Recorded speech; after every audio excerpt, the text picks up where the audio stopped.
Join me in barbecue heaven. Let's make pork belly burn-ins. You've got to cook these for your family and friends. So amazing. The business end of that pork belly burn-in. Let's go. Woo! Welcome back to Traeger Kitchen. I'm Chad, and today we're doing one of my faves, pork belly burnt ends. So my buddy Matt Pittman, that old boy, when he came out with these, like, he set the internet on fire. Super viral, but also to some of the barbecue traditionalists, they said, Matt, you can only make burnt ends out of beef brisket. What do we say to that? Foolishness. You can make burnt ends out of whatever you want. And today, pork belly is the canvas for that. And why is it a great canvas? So much fat in here. It cooks down really, really nice. And to me, burnt ends are just that one bite of delicious. And that's what we're gonna deliver today. First, we've got a full pork belly here, ready to rock and roll. One of the things about this is keep it as cold as you can before you do this part of the process, cutting it up. You want it to be really, really cold. That's gonna make your life a whole lot easier when you're trying to slice these and cut them into uniform cubes. So we're gonna get these cut up, put them to our bowl, then we'll get them seasoned up. Going for about 1 by 1 on the cube size. I'm gonna get all my strips cut first. Chad, how many burnt ends have you made in your life, do you think? You know, as far as how many burnt ends I've made in my life, I would probably set the over-under around 6,000 to 7,000. It has been a lot. I really enjoy burnt ends. I think, you know, it allows people to have that one bite of a protein without having to overcommit to it. But I'll tell you this, I don't think you can just have one bite of these. They're absolutely delicious. So now that we've got a couple of these, I'll usually slice about 2 or 3 at the time.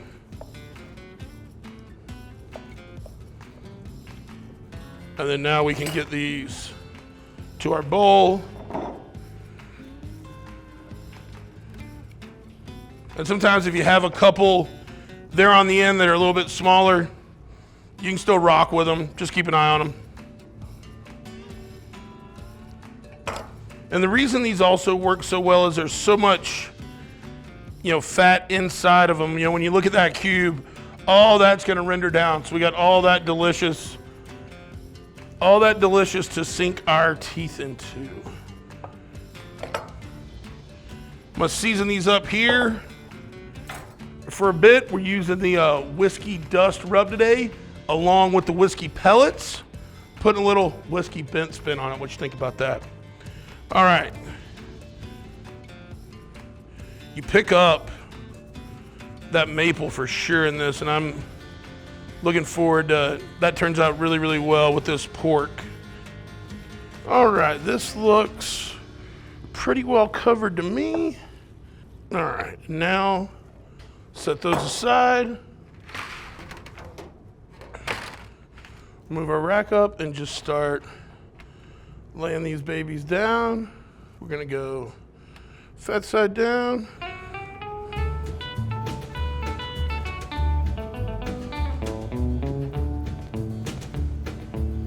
All right, we've got our tray put together. Now I'm just gonna take a little bit of whiskey dust and come over the top. So one of the things to notice here, we've given ourselves a little bit of space on this tray, and that's so that the air can circulate around and cook and render down each one of these burnt ends. You know, it's also gonna cook more evenly that way. If we had these all jumbled up together, we would not see the same result. So spacing them out allows the opportunity for everything to cook more even and to get to that same color and that same doneness. All right, so we're seasoned up. They look like $1,000,000. So now it's time to throw them on the wood ridge. Today we're going 275 degrees for about 3 hours. What we're gonna look for is an internal temperature between 190 and 195. And then we're gonna get these things all sauced up and ready for a finish. So let's go throw these on.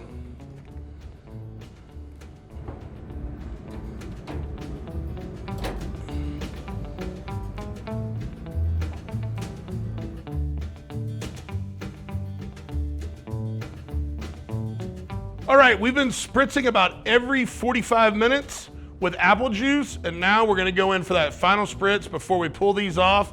They're temping all between 190 and 195, and they look absolutely gorgeous. Gotta keep your spritz hand strong, old boy.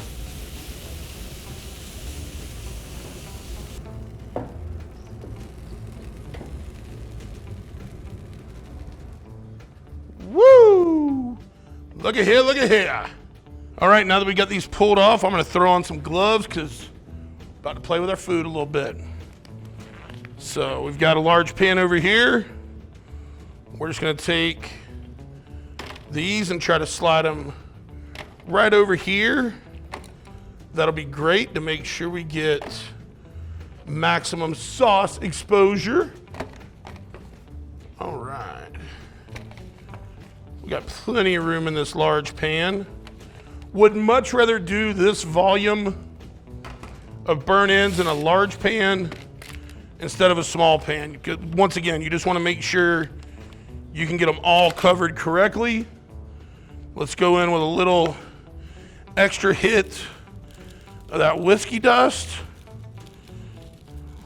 Looks like a plan to me. Then we're gonna come in apricot Traeger sauce, hit it with that sweet. Now you want these covered nice. Nobody wants a dry burn end, all right? You ain't gotta talk to your cardiologist about it. All right, and now let's go with some honey just to keep the sweet rolling.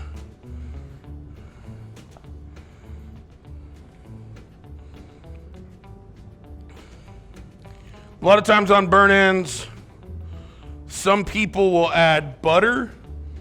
You can do that if you want to. I don't think this needs it. There's plenty of onboard fat here with the pork belly. I don't really feel like you need to add more fat into it. So these are just fine the way they are. And so now we're just gonna toss them. Make sure they're all well covered. And you'll see this is where you wanna be.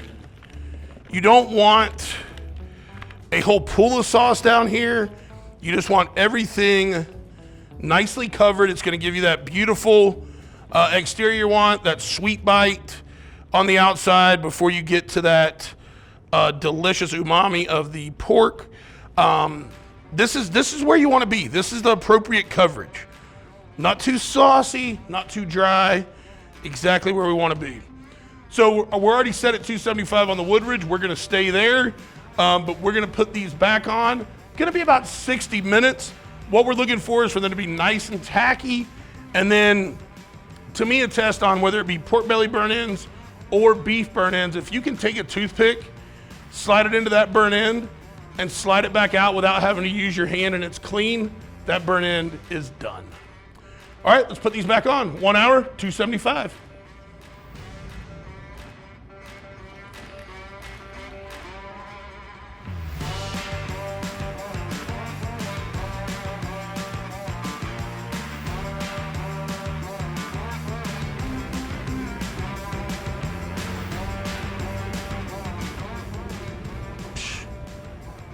Tell you what, it's more tender than a mother's love. Let's get that tossed. Pull this out. Bring this over.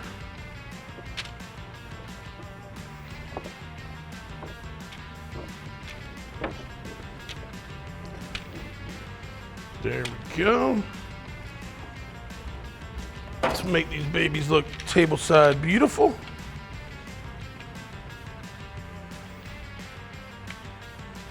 And there we go right there. You always have the opportunity, if you'd like, to add a little more sauce.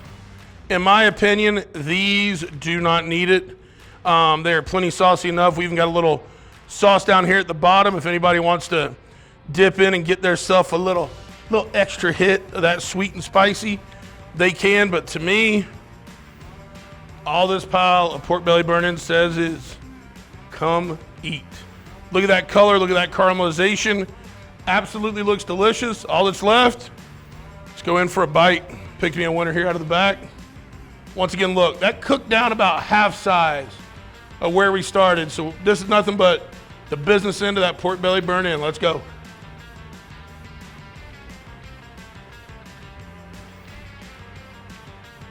What I love about a pork belly burn-in bite is you get that where it's cooked, where the fat's rendered. I don't want to call it firm, it's still tender, but it's a different texture. And then you get that fat at the bottom that's rendered down, pillowy, velvety, best of both worlds, texture-wise and taste-wise. Then when you put in the whiskey pellets with the whiskey dust, top that off with the apricot sauce, these things come together so well, so many different flavors, but what does it end up with? A savory, sweet bite that you just want to keep going back for more and more. You've got to cook these for your family and friends. So amazing. If you want to grab this recipe, and you do, go down, get it out of the description. If you're enjoying this kind of content, stay tuned, make sure you're subscribed, and we got plenty more for you next week. Baby Burge. Oh. You gonna hang around, film another one? I might just. All right. Just take them with me. John just signed another one video contract. He's on the books. Let's go. Thank you. Hell yeah. Holy shit, those are amazing. Those are bomb.